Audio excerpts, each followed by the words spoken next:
Jérémie, chapitre 49. Sur les Ammonites. Voici ce que dit l'Éternel. Israël n'a-t-il pas de fils? N'a-t-il pas d'héritier? Pourquoi est-ce Malcom qui possède Gad et son peuple qui habite ces villes? Voilà pourquoi les jours viennent, déclare l'Éternel, où je ferai retentir le cri de guerre contre Rabba, la capitale des Ammonites. Elle deviendra un tas de ruines, et les villes qui en dépendent seront réduites en cendres. Alors Israël reprendra son héritage à ceux qui l'en avaient dépossédé, dit l'Éternel. Lamente-toi, Hesbon, car Haï est dévasté. Appelez à l'aide, filles de Rabba, habillez-vous de sacs, pleurez et allez de tous côtés le long des murailles, car Malcom part en exil avec ses prêtres et ses chefs. Pourquoi es-tu fière de tes vallées? Ta vallée se vide, fille rebelle. Elle plaçait sa confiance dans ses trésors et disait, qui parviendra à m'atteindre? Je vais faire venir la frayeur sur toi, déclare le Seigneur, l'Éternel, le Maître de l'univers. Elle viendra de tous les côtés. Chacun de vous sera chassé et partira droit devant lui, et il n'y aura personne pour rassembler les fuyards. Cependant, après cela, je ramènerai les déportés des Ammonites, déclare l'Éternel. Sur Édom.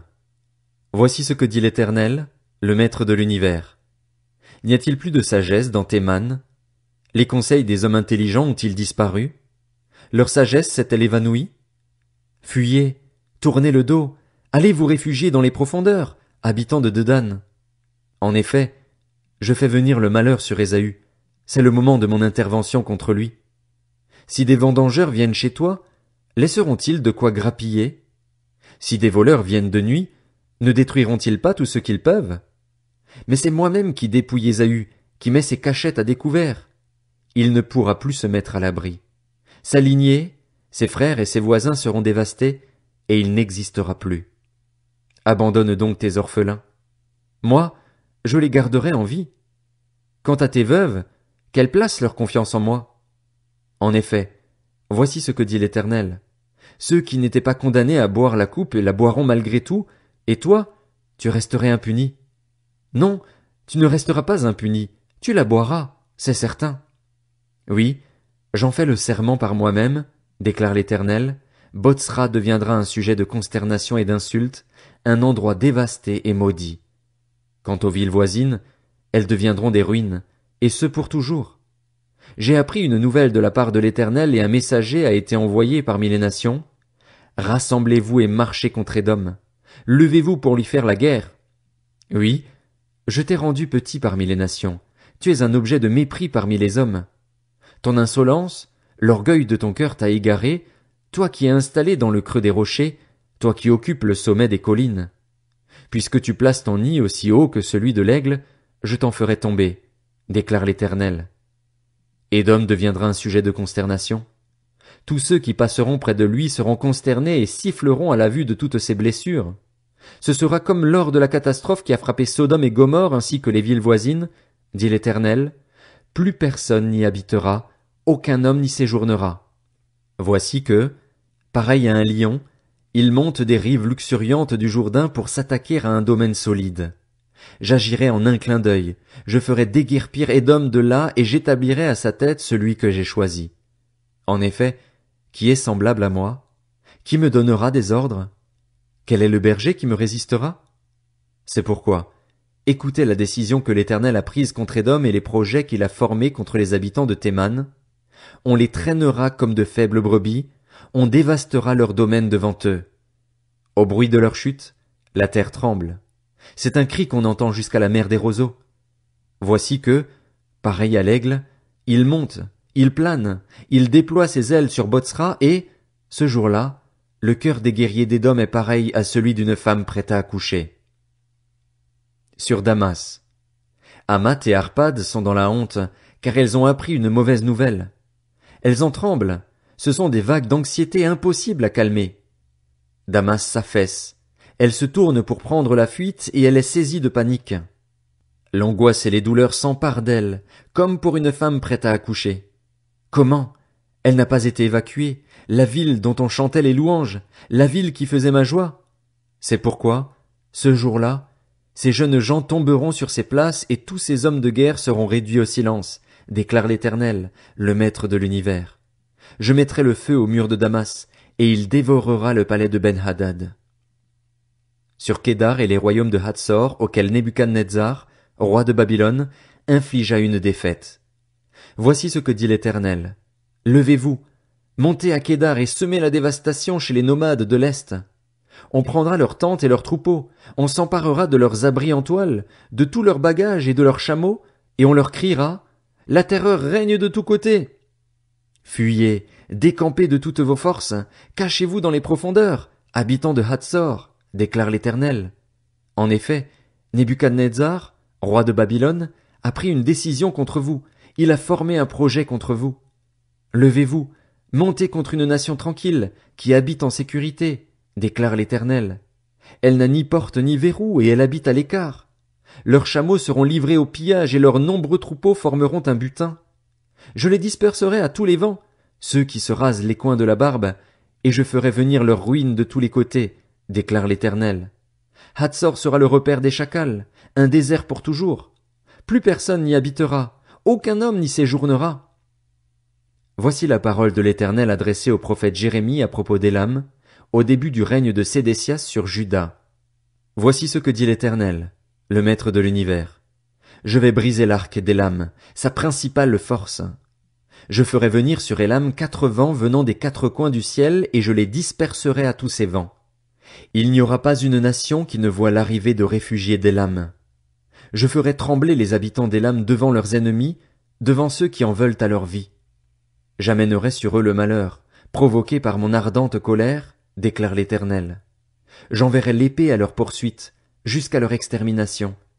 Je placerai mon trône dans Élam, et j'en ferai disparaître le roi et les chefs, déclare l'Éternel. Cependant, dans l'avenir, je ramènerai les déportés d'Élam, déclare l'Éternel. Jérémie, chapitre 50. Voici la parole prononcée par l'Éternel à l'intention de Babylone, à l'intention du pays des Babyloniens, par l'intermédiaire du prophète Jérémie. Annoncez-le parmi les nations, proclamez-le, dressez un étendard. Proclamez-le, ne cachez rien. Dites, Babylone est prise. Bel est couvert de honte, Mérodach est brisé. Ses idoles sont couvertes de honte, ses statues sont brisées. En effet, une nation venue du nord est montée pour l'attaquer. Elle transformera son pays en sujet de consternation. Il n'y aura plus d'habitants. Hommes et bêtes auront décampé, ils auront pris le large. Durant ces jours-là, à ce moment-là, déclare l'Éternel, les Israélites et les Judéens reviendront ensemble. Ils marcheront en pleurant et rechercheront l'Éternel, leur Dieu. Ils s'informeront du chemin qui conduit à Sion, ils se tourneront vers elle. Venez, attachez-vous à l'Éternel par une alliance éternelle qui ne soit jamais oubliée. Mon peuple n'était qu'un troupeau de brebis perdues. Leurs bergers les avaient égarés, ils les faisaient errer dans les montagnes. Elles allaient de montagne en colline et avaient fini par oublier leur lieu de refuge. Tous ceux qui les trouvaient les dévoraient et leurs ennemis disaient « Nous ne sommes pas coupables, puisqu'ils ont péché contre l'Éternel alors qu'il était pour eux un domaine de justice, puisqu'ils ont péché contre celui qui était l'espérance de leurs ancêtres, l'Éternel. Décampez de Babylone, sortez du pays des Babyloniens et imitez le comportement des boucs à la tête du troupeau. En effet, voici, je vais mettre en mouvement et faire monter contre Babylone une coalition de grandes nations venant de la région du nord. Elles se rangeront en ordre de bataille contre elle et s'en empareront. Leurs flèches sont pareilles à un habile guerrier. Il ne revient pas les mains vides. La Babylonie sera livrée au pillage. Tous ceux qui la pilleront seront rassasiés, déclare l'Éternel. Cela arrivera parce que vous vous êtes réjouis, parce que vous vous êtes régalés, vous qui avez pillé mon héritage. Cela arrivera parce que vous avez bondi comme une génisse qui écrase le blé et que vous avez henni comme des chevaux fougueux. Votre mère est profondément honteuse, celle qui vous a mis au monde est humiliée. La voici devenue la dernière des nations, un désert, une terre sèche et aride. À cause de l'indignation de l'Éternel, elle ne sera plus habitée, elle ne sera plus qu'un désert. Tous ceux qui passeront près de Babylone seront consternés et siffleront à la vue de toutes ces blessures. Rangez-vous en ordre de bataille autour de Babylone, vous tous qui maniez l'arc. Tirez contre elle, n'épargnez pas les flèches, car elle a péché contre l'Éternel. Poussez de tous côtés un cri de guerre contre elle. Elle se rend, ses fondations s'écroulent, ses murs sont démolis, car telle est la vengeance de l'Éternel. Vengez-vous d'elle, traitez-la comme elle a traité les autres. Exterminez de Babylone celui qui sème et celui qui manie la faucille à l'époque de la moisson. Devant l'épée destructrice, que chacun se tourne vers son peuple, que chacun se réfugie dans son pays. Israël est une brebis perdue que les lions ont pourchassée. Le premier à la dévorer a été le roi d'Assyrie, et le dernier à lui briser les os a été Nebuchadnezzar, le roi de Babylone. C'est pourquoi, voici ce que dit l'Éternel, le Maître de l'univers, le Dieu d'Israël. Je vais intervenir contre le roi de Babylone et son pays, tout comme je suis intervenu contre le roi d'Assyrie. Je ramènerai Israël dans son domaine. Il broutera sur le Carmel et en Basan, et il se rassasiera dans la région montagneuse d'Éphraïm et en Galaad. Durant ces jours-là, à ce moment-là, déclare l'Éternel, on cherchera la faute d'Israël et elle aura disparu, on cherchera le péché de Juda et on ne le trouvera plus, car je pardonnerai au reste que j'aurai laissé. Monte contre le pays de Mérathaïm et contre les habitants de Pécod. Massacre, vous à la destruction ceux qui restent derrière eux, déclare l'Éternel, fais tout ce que je t'ai ordonné. Des cris de guerre retentissent dans le pays. Le désastre est grand. Comment? Il est brisé, mis en pièces, le marteau de toute la terre. Comment? Babylone n'est plus qu'un sujet de consternation parmi les nations. Je t'ai tendu un piège et tu as été prise, Babylone, sans même que tu t'en aperçoives.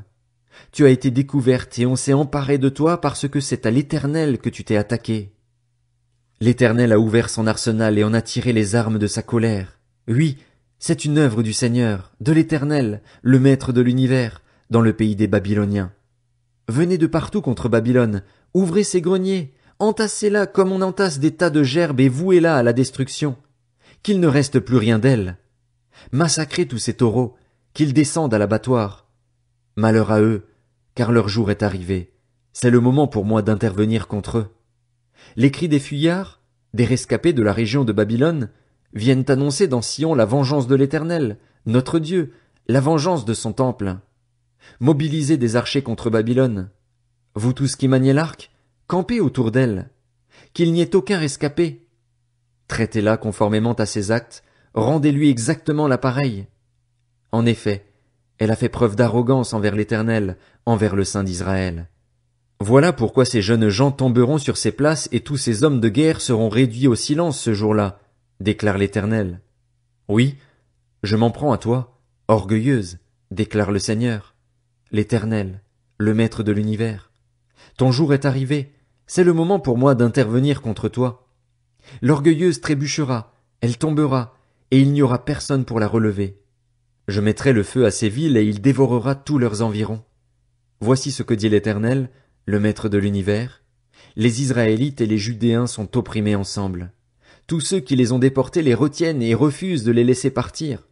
Cependant, celui qui les rachète est puissant, lui dont le nom est l'Éternel, le Maître de l'univers.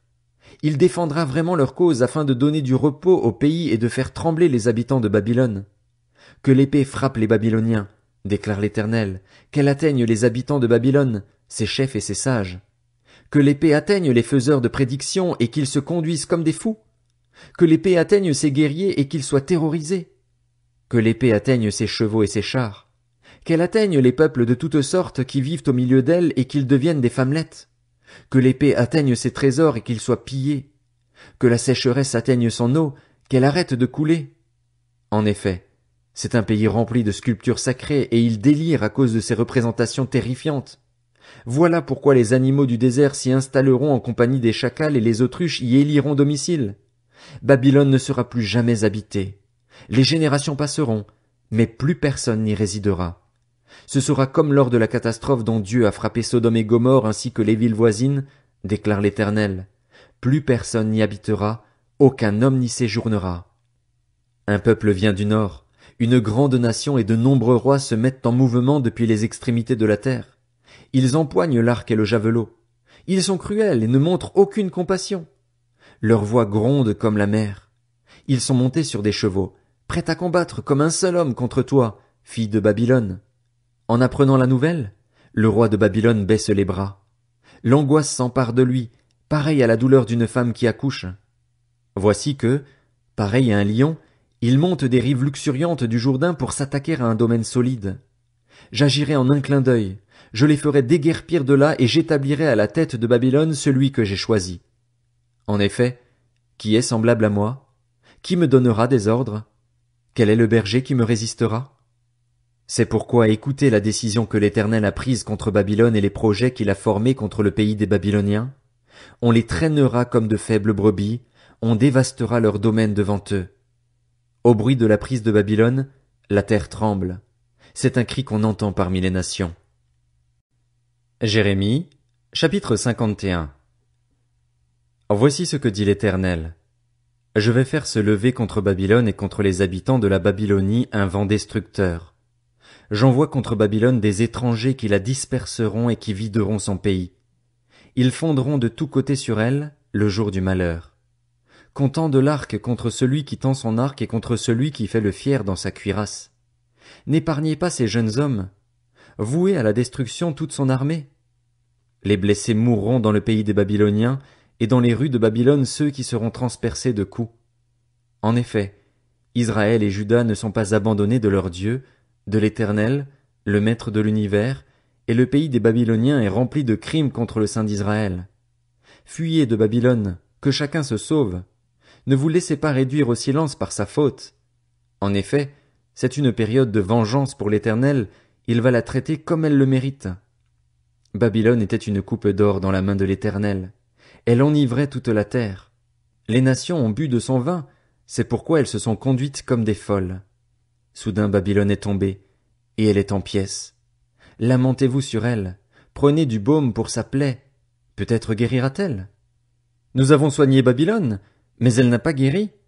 Abandonnons-la et que chacun reparte dans son pays, car son jugement atteint le ciel et les nuages. L'Éternel nous a fait justice. Venez et racontons dans Sion l'œuvre de l'Éternel, notre Dieu. Affûtez les flèches et remplissez les carquois. L'Éternel a réveillé l'esprit des rois de Médie parce que son plan est de détruire Babylone. Oui, c'est une vengeance de l'Éternel, la vengeance de son temple. Dressez un étendard vers les murs de Babylone. Renforcez la garde, postez des sentinelles, placez des embuscades, car l'Éternel a pris une décision et il accomplit les paroles qu'il a prononcées à l'intention des habitants de Babylone. Toi qui habites près des grandes eaux, qui possèdes de grands trésors, ta fin est arrivée. Tes profits malhonnêtes ont atteint leurs limites. L'Éternel, le Maître de l'univers, en a fait le serment par lui-même. Oui, je te remplirai d'hommes pareils à un nuage de sauterelles, et ils pousseront des cris de guerre contre toi. C'est lui qui a fait la terre par sa puissance. Il a fondé le monde par sa sagesse. Il a déployé le ciel par son intelligence. À sa voix, l'eau gronde dans le ciel. Il fait monter les nuages des extrémités de la terre. Il déclenche les éclairs et la pluie. Il tire le vent de ses trésors. Tout homme est dépassé, même les plus savants. Tout orfèvre est honteux de sa sculpture sacrée, car son idole n'est que mensonge. Le souffle de la vie n'habite pas dans les idoles. Elles sont sans consistance, ridicules. Quand le moment sera venu d'intervenir contre elles, elles disparaîtront. Celui qui est le bien de Jacob n'est pas comme elle, car c'est lui qui a tout façonné. Israël est la tribu qui lui appartient. L'Éternel, le Maître de l'univers, voilà quel est son nom. Tu m'as servi de marteau, d'arme de guerre. J'ai mis en pièces par toi des nations. Par toi j'ai détruit des royaumes. Par toi j'ai mis en pièces le cheval et son cavalier. Par toi j'ai mis en pièces le char et celui qui le conduisait. Par toi j'ai mis en pièces l'homme et la femme. Par toi j'ai mis en pièces le vieillard et l'enfant. Par toi j'ai mis en pièces le jeune homme et la jeune fille.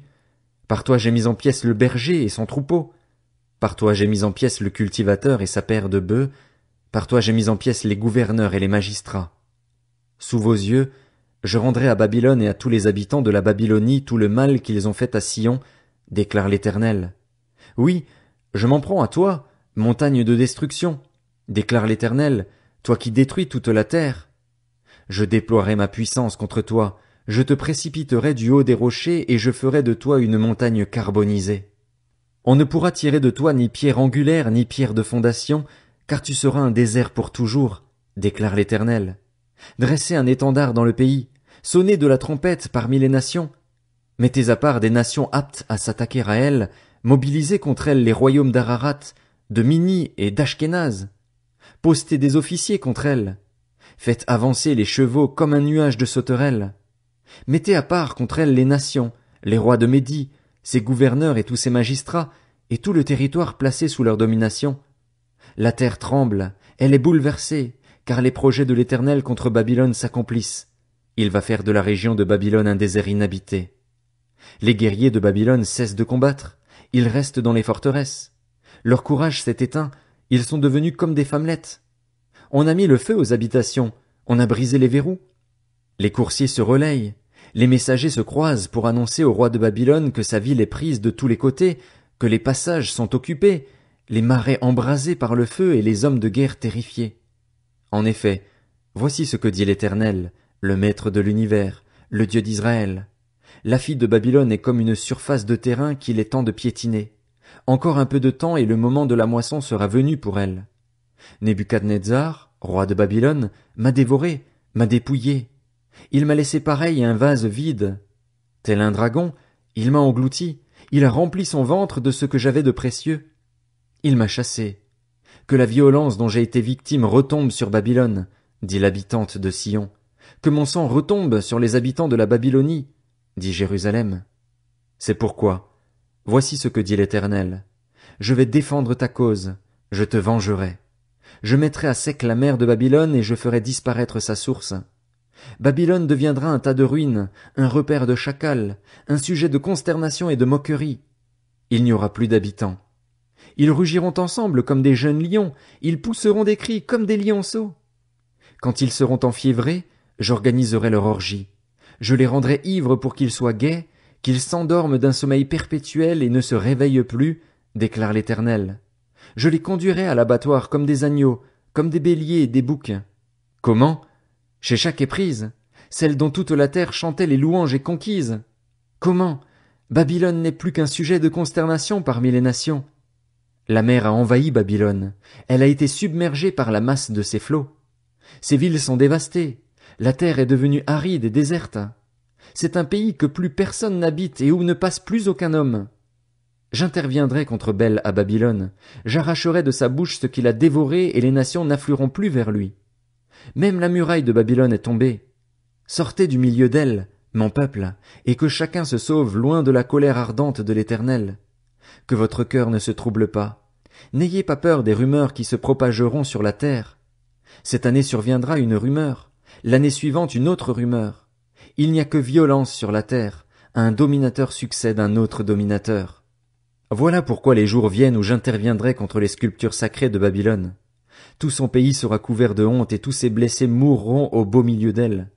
Le ciel et la terre, avec tout ce qu'ils contiennent, pousseront des cris de joie à propos de Babylone lorsque les dévastateurs fondront sur elle depuis le nord, déclare l'Éternel. Babylone aussi tombera, mort d'Israël, tout comme elle a fait tomber des morts partout sur la terre. Vous qui avez échappé à l'épée, partez sans tarder. De la terre lointaine, souvenez-vous de l'Éternel et n'oubliez pas Jérusalem. Nous étions honteux en entendant les insultes, l'humiliation couvrait notre visage quand des étrangers ont pénétré dans le sanctuaire de la maison de l'Éternel. Voilà pourquoi les jours viennent, déclare l'Éternel, où j'interviendrai contre ces sculptures sacrées, et partout dans son pays des blessés feront entendre leurs gémissements. Même si Babylone monte jusqu'au ciel, même si elle rend ses forteresses inaccessibles du fait de leur hauteur, des dévastateurs viendront contre elle de ma part, déclare l'Éternel. Des cris proviennent de Babylone, le désastre est grand dans le pays des Babyloniens. En effet, l'Éternel dévaste Babylone et fait cesser son vacarme assourdissant. Les vagues d'ennemis grondent comme de grandes eaux, on entend leur tapage. Oui, le dévastateur a fondu sur elle, sur Babylone. Ses guerriers sont capturés, leurs arcs brisés, car l'Éternel est un Dieu qui verse à chacun son salaire, qui traite chacun comme il le mérite. Je rendrai ivres ses princes et ses sages, ses gouverneurs, ses magistrats et ses guerriers. Ils s'endormiront d'un sommeil perpétuel et ne se réveilleront plus, déclare le roi, celui dont le nom est l'Éternel, le Maître de l'univers. Voici ce que dit l'Éternel, le Maître de l'univers. Les murailles de Babylone seront totalement démantelées malgré leur épaisseur et ses portes seront réduites en cendres malgré leur taille. Ainsi des peuples auront travaillé pour du vide, des nations se seront épuisées pour du feu. Voici l'ordre donné par le prophète Jérémie à Séraja, fils de Nérija et petit-fils de Magséja, l'aide de camp du roi, lorsqu'il se rendit à Babylone avec Sédécias, roi de Juda, la 4e année du règne de Sédécias. Jérémie enregistra par écrit dans un livre tous les malheurs qui devaient frapper Babylone, toutes ces paroles écrites à l'intention de Babylone, puis il dit à Séraja, « Une fois arrivé à Babylone, tu veilleras à faire la lecture de toutes ces paroles et tu diras, « Éternel, c'est toi qui as déclaré que cet endroit serait rayé de la carte et qu'il ne serait plus habité ni par les hommes ni par les bêtes, mais qu'il deviendrait un désert pour toujours. Quand tu auras terminé la lecture de ce livre, tu y attacheras une pierre et tu le jetteras au milieu de l'Euphrate, puis tu diras, Babylone disparaîtra de la même manière. Elle ne se relèvera pas des malheurs que je ferai venir sur elle, ils tomberont épuisés. » Fin des paroles de Jérémie. Jérémie, chapitre 52. Sédécias avait 21 ans lorsqu'il devint roi et il régna 11 ans à Jérusalem. Sa mère s'appelait Hamutal et c'était la fille de Jérémie, de Libna. Il fit ce qui est mal aux yeux de l'Éternel, entièrement comme l'avait fait Joachim. Cela arriva à cause de la colère de l'Éternel contre Jérusalem et contre Juda. Il était si irrité qu'il voulait les rejeter loin de lui. Sédécias se révolta contre le roi de Babylone. Alors, la 9e année du règne de Sédécias, le 10e jour du 10e mois, Nebuchadnezzar, le roi de Babylone, vint avec toute son armée attaquer Jérusalem. Ils installèrent leur camp devant elle et construisirent des retranchements tout autour d'elle. Le siège de la ville dura jusqu'à la 11e année du règne de Sédécias. Le 9e jour du 4e mois, la famine était si forte dans la ville qu'il n'y avait plus de pain pour la population du pays. Alors on fit une brèche dans les remparts de la ville, et tous les hommes de guerre s'enfuirent et sortirent de la ville pendant la nuit, en passant par la porte située entre les 2 murailles près du jardin du roi, alors même que les Babyloniens encerclaient la ville. Les fuyards prirent le chemin de la plaine. Cependant, l'armée babylonienne poursuivit le roi et rattrapa Sédécias dans les plaines de Jéricho. Toute son armée se dispersa loin de lui. Ils s'emparèrent du roi et le firent monter vers le roi de Babylone à Ribla, dans le pays de Hamath. Nebuchadnezzar prononça des jugements contre lui. Le roi de Babylone fit égorger les fils de Sédécias en sa présence. Il fit aussi égorger tous les chefs de Juda à Ribla. Puis il fit crever les yeux à Sédécias et le fit attacher avec des chaînes en bronze. Le roi de Babylone le conduisit à Babylone et le jeta en prison jusqu'au jour de sa mort.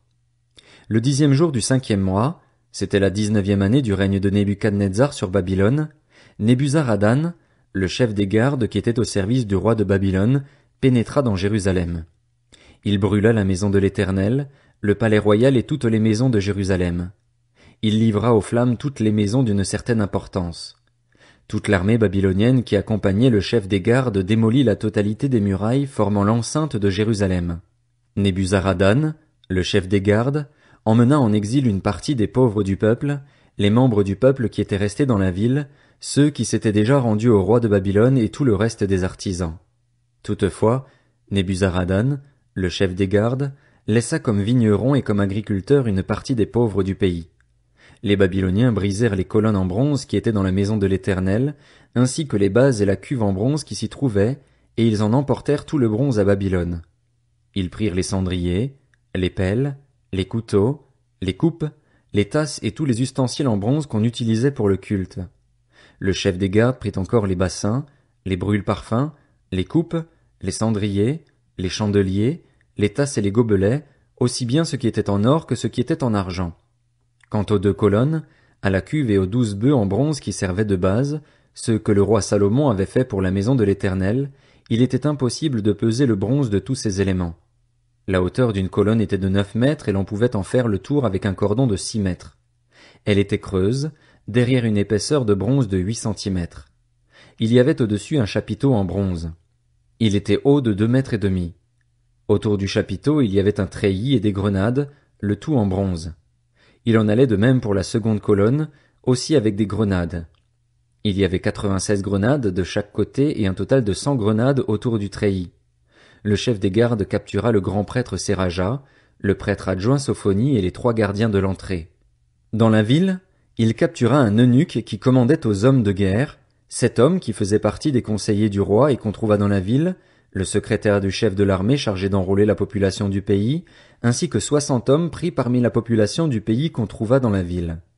Nebuzaradan, le chef des gardes, les captura et les conduisit vers le roi de Babylone à Ribla, et le roi de Babylone les frappa à mort à Ribla, dans le pays de Hamath. C'est ainsi que Juda partit en exil loin de sa terre. Voici la population que Nebuchadnezzar emmena en exil.